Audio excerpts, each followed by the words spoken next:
हिंजवडीमध्ये एका टेम्पो ट्रॅव्हलरच्या लागलेल्या आगीत 4 कर्मचाऱ्यांचा होरपळून मृत्यू झालाय। व्योमा ग्राफिक्स कंपनीचे एकूण 12 कर्मचारी या टेम्पोतून प्रवास करत होते। मात्र चालकाच्या पायाखाली अचानक आग लागली। त्यावेळी चालक आणि पुढचे कर्मचारी तातडीने खाली उतरले। मात्र मागचं दार न उघडल्याने चौघांचा होरपळून मृत्यू झालाय।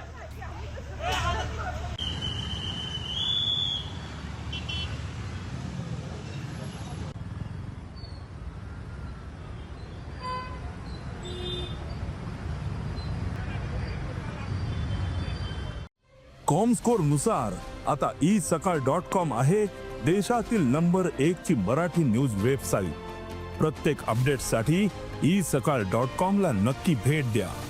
हिंजवडीमध्ये एका टेम्पो ट्रॅव्हलरच्या लागलेल्या आगीत 4 कर्मचाऱ्यांचा होरपळून मृत्यू झालाय। व्योमा ग्राफिक्स कंपनीचे एकूण 12 कर्मचारी या टेम्पोतून प्रवास करत होते। मात्र चालकाच्या पायाखाली अचानक आग लागली। त्यावेळी चालक आणि पुढचे कर्मचारी तातडीने खाली उतरले। मात्र मागचं दार न उघडल्याने चौघांचा होरपळून मृत्यू झालाय।